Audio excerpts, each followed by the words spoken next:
if you'd ask me my personal opinion, I know Brian well enough. I've known him for 25 years, um, and in my own way, I try to mentor him somewhat. It didn't help much because he's hard headed, but I tried to mentor him in some ways. Brian does things almost like he doesn't play chess, but he knows the game. He's going to be one step or try to be one step ahead of where he thinks you're going to go. So if he did that, I didn't truly expect them to find anything because I know Brian well enough to know that if he did that, if he had a position that he was using that as a diversion. You see this, but I'm really over here.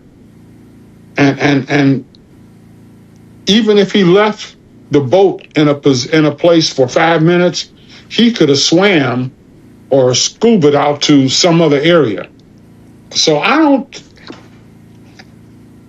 not disappointed that they didn't find it. I really didn't expect them to find anything, to be honest. But I need for this to be over. Yeah. I truly need for it to be over because it's impacting, and she doesn't see it. Darlene doesn't see it, but it's truly impacting her. And you can understand that it would have an impact, but that impact is not positive. It's draining to cry every hour or so, to see something and just start crying, or to have a thought or see something on TV that causes you an emotional outburst. So it's very taxing. And I've told her, and I'll say it to you, is that if Brian did, and we won't say that he did, but if he did in fact kill Lynette, he's not charged with anything yet. TikTok. But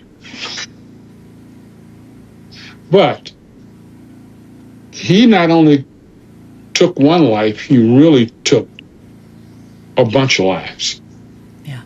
The impact that he's had on Darlene and Carly is immeasurable. He told police she fell overboard, that the wind took her, that the current swept her away before he could do anything. He said he paddled for hours in the dark, completely helpless, a devoted husband who lost his wife to the sea in one terrible night. But his own GPS device told investigators something completely different. And when authorities mapped his actual movements that night, what they found was not the track of a man adrift. It was something far more calculated. Lynette Hooker was 55 years old. She was a mother, a daughter, and a woman who gave up everything for a life she believed in. She has not been found. The man who was last seen with her has not been charged. Not yet. Warning: this case contains details some viewers may find disturbing. Please watch with discretion. If you are new here, welcome to True Crime News Report. Hit subscribe right now so you never miss a single update on this case. Drop your city and country in the comments below. Like, share, and let us get into it. Lynette Ruth Hooker was born in 1970 and raised in Michigan. To anyone who crossed her path, she was hard to forget. Her colleagues at AT&T described her consistently as a bright light, someone whose presence in a room changed the energy.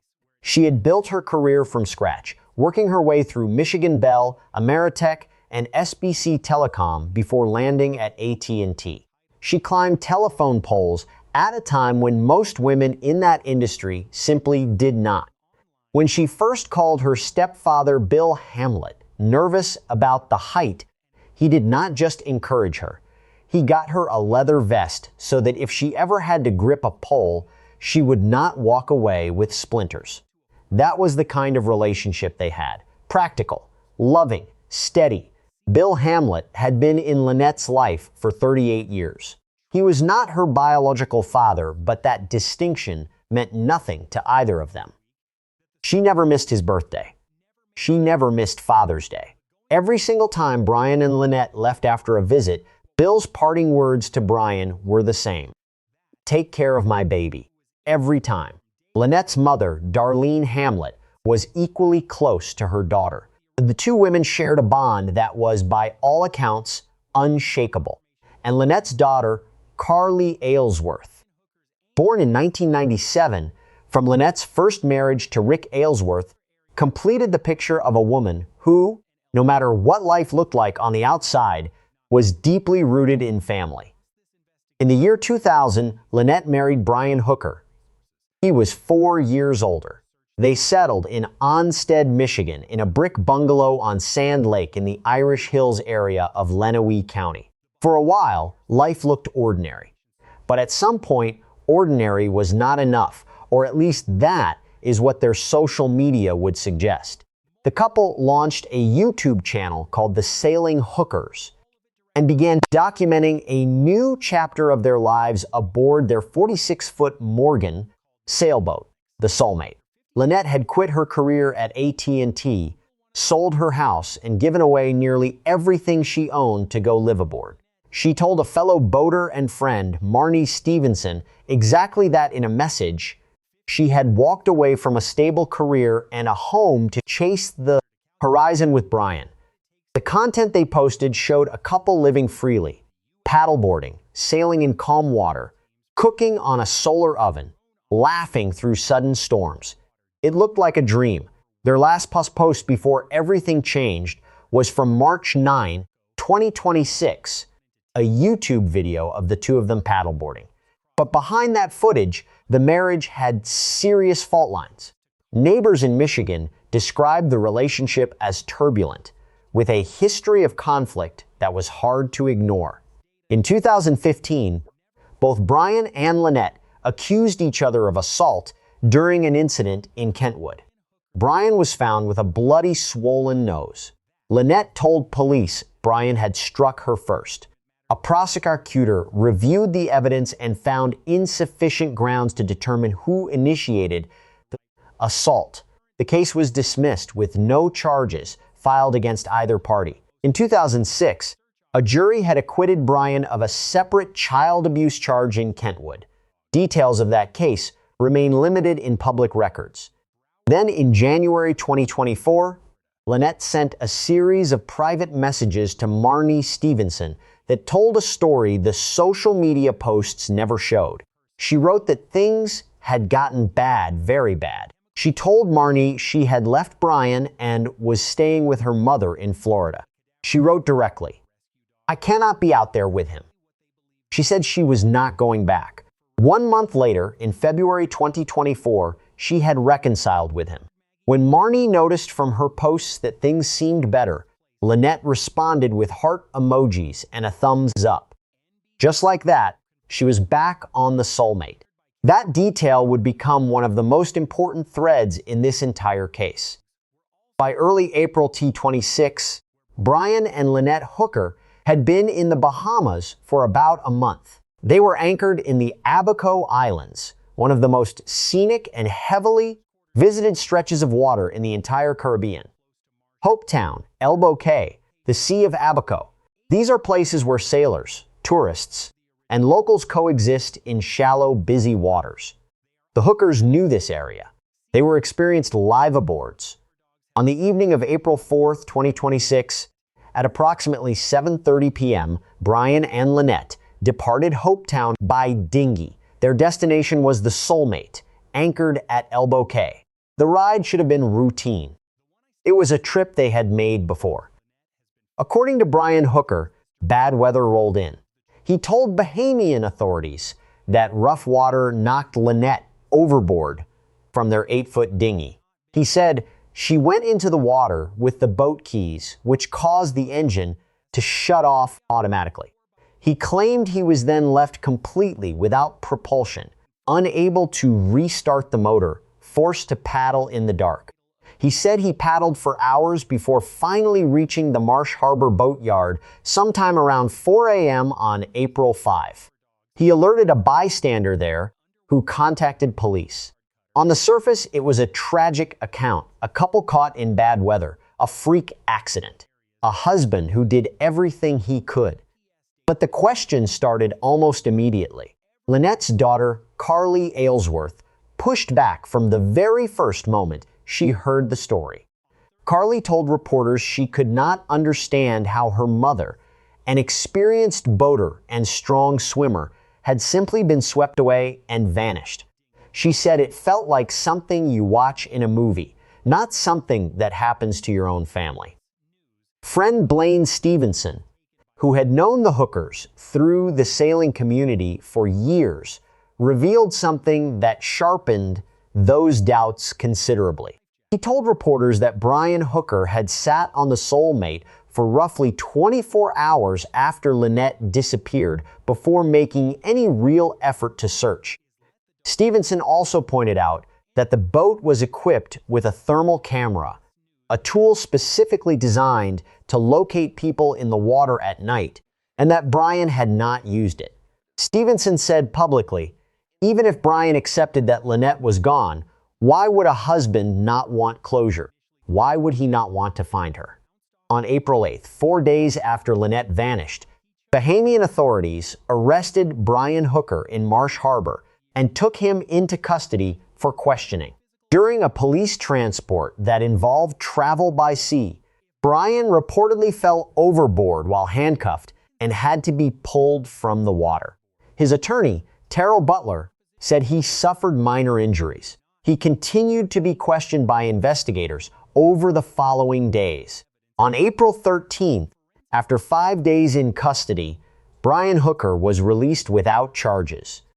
Attorney Terrell Butler told reporters that authorities had no evidence against her client and were legally required to release him. Brian walked out of Grand Bahama's Central Police Station without answering reporters' questions. The very next day, April 14, Brian told ABC News that he was staying in the Bahamas with one sole focus, finding his wife. He said he would remain until his visa expired. Hours after that interview aired, he left the Bahamas. His attorney said he had traveled to the United States to be with his terminally ill mother. His exact location after that point was not publicly confirmed. On his Facebook page, Brian had posted a public statement describing the night Lynette disappeared. He wrote that he was heartbroken over the boat accident in unpredictable seas and high winds. He wrote that despite desperate attempts to reach her, the winds and currents drove them further apart. Investigators were already looking at those words very carefully because the data they were pulling from his devices was painting a very different picture. While Brian Hooker was giving interviews and his attorney was declaring there was no evidence, investigators were quietly building a case that would reframe the entire night of April 4. The FBI became involved early.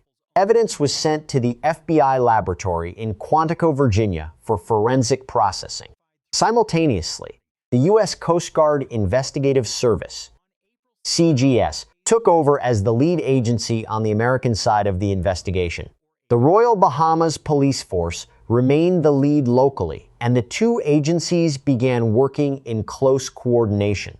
The first major breakthrough came from Brian's own electronic devices. Forensic analysts extracted GPS data that showed where his device had actually been on the night Lynette disappeared. What that data revealed was direct and damaging. According to U.S. officials familiar with the investigation, the information Brian told investigators did not match the GPS data recovered from his devices, not in minor details. The entire account was inconsistent. The GPS data showed his device had been out on the water that night, stopping at a specific location in the Sea of Abaco before returning. That location had not been searched during the initial recovery operation because Brian's story had pointed investigators somewhere else entirely. One official confirmed that his account had sent the search in the wrong direction from the beginning. This is when the case shifted from a missing persons investigation to something more serious. Investigators then analyzed the full dinghy route using the available tracking data. What they mapped was not the path of a vessel blowing in the wind.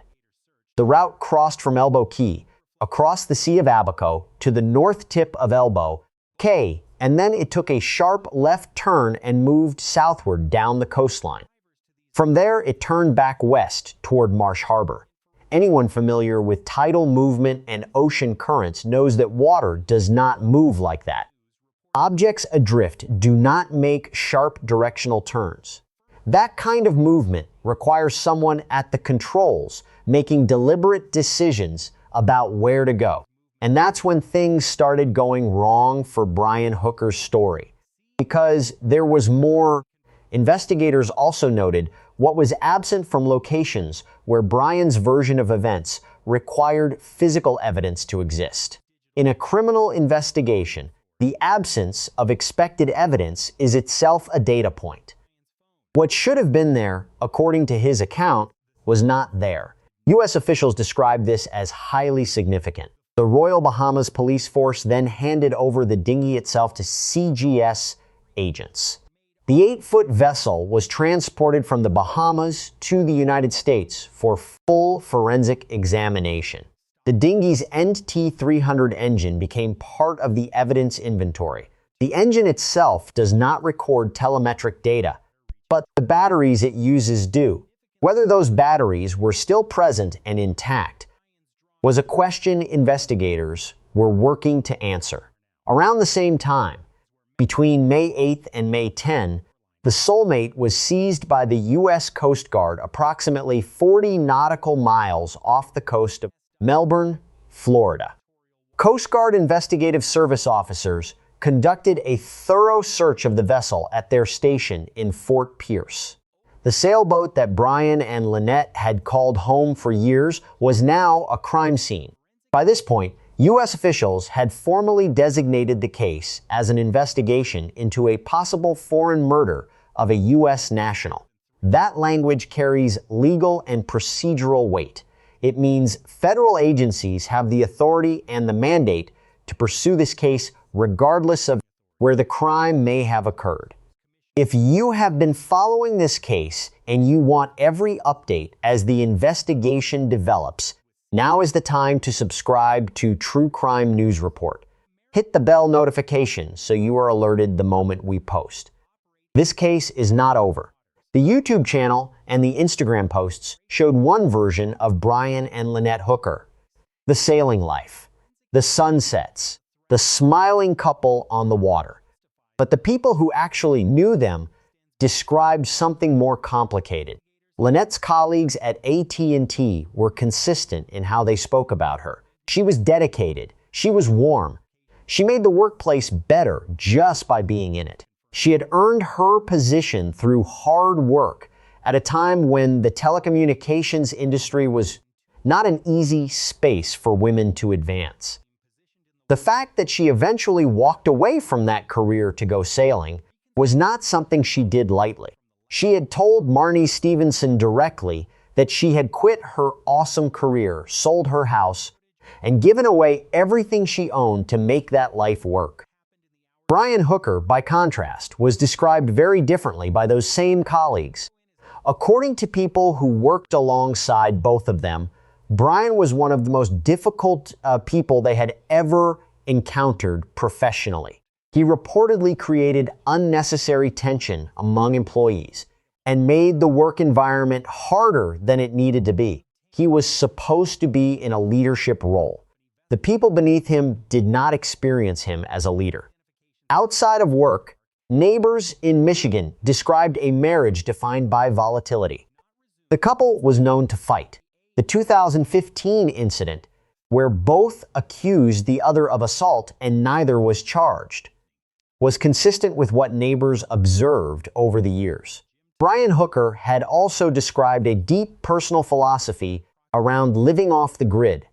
It was not just a lifestyle preference. According to Bill Hamlett, who had known Brian for 25 years and had tried at points to mentor him, Brian operated with a particular kind of strategic thinking.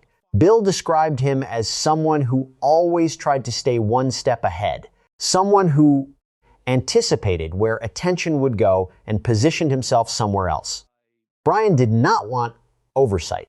He did not want accountability. The grid, to him, represented both of those things. That detail matters in this investigation, because if Brian understood how tracking and data work, and as a self-described gearhead with experience on the water, there is reason to believe he did. Then the question of what he did or did not do to manage the evidence trail that night becomes a sharper one. Carly Aylesworth, Lynette's daughter, had flagged concerns about Brian long before April 4th. She told reporters that Brian had made threats in years past. She had questioned his story from the moment she heard it. She submitted her DNA to the Coast Guard to help identify her mother if remains were recovered. She described the experience publicly as feeling like something out of a movie, except it was her actual life. Darlene Hamlett said it simply and directly. Brian did not just take one life. The impact on her, on Carly, on Lynette's father, Dan, and his wife, Kathy, it was immeasurable. With the GPS data now pointing investigators to previously unsearched areas of the Sea of Abaco, the U.S. Coast Guard requested formal permission from the Bahamian government to send American divers back into Bahamian territorial waters. That permission was granted. On June 2, 2026, nearly 2 months after Lynette Hooker disappeared, the U.S. Coast Guard cutter Margaret Norvell arrived in Marsh Harbor. On board was a team of specialized divers, CGS agents, cadaver dogs, and support personnel. The operation was focused, deliberate, and informed by the forensic data that had been gathered in the weeks prior. The team worked for 4 days. They covered the areas identified through GPS analysis. They used every resource available to them. Lynette Hooker's remains were not found. But investigators did not leave empty-handed, and that distinction matters. The Coast Guard officially took custody of the dinghy from Bahamian authorities during this operation and transported it to the United States for further forensic examination. Additional evidence was gathered from the Royal Bahamas Police Force, who had been preserving material since the earliest days of the investigation. Sources familiar with the operation described the trip as highly worthwhile. The search had confirmed key investigative conclusions, added to the evidence inventory, and closed off portions of Brian's account that could no longer be defended by the physical record. On June 6, 2026, the Coast Guard cutter Margaret Norvell departed the Abacos and headed back toward Coast Guard Station Miami. The operation was officially concluded. For anyone unfamiliar with how murder prosecutions work, the absence of a body does not prevent a case from moving forward. This is a documented legal reality, not a theory. U.S. courts have returned guilty verdicts in murder cases where a body was never recovered. What prosecutors need is sufficient evidence to prove beyond a reasonable doubt that a crime occurred and that the accused was responsible. GPS data, forensic analysis, witness testimony, behavioral evidence, and digital records can all serve that function. The standard is evidence, not a body. There is also no statute of limitations on murder in the United States. This case does not have a clock running out. Investigators can take the time they need to build the strongest possible case before moving toward an indictment. As of the first week of June 2026, the FBI's work at Quantico was still ongoing. CGS was actively processing all evidence collected during the Bahamas operation.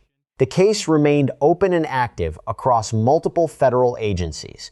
Carly Aylesworth told ABC News that she was grateful the Coast Guard had come back. She said simply, "She has to be somewhere. All the help we can get is appreciated."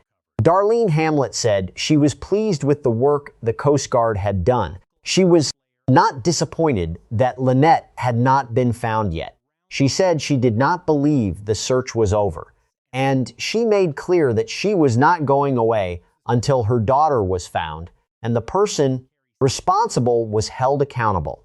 Neither was the investigation. As of this recording, Brian Hooker has not been charged with any crime. He is not in custody. His precise location has not been publicly confirmed, though sources have stated that reports of him leaving the country are not accurate. He is presumed to still be somewhere in the United States. His Bahamian attorney, Terrell Butler, has continued to maintain that her client has denied any wrongdoing. That is his legal right. And it will be the job of federal prosecutors, when and if the time comes, to present the evidence that says otherwise. The path toward a potential indictment runs through the CGS, the FBI lab at Quantico, the Department of Justice, and the body of evidence that has been collected across 2 months of international investigation. That process takes time. Federal cases built on forensic and digital evidence are not rushed. They are constructed carefully because the goal is not just an arrest, it is a conviction. Bill Hamlett addressed Brian directly and publicly.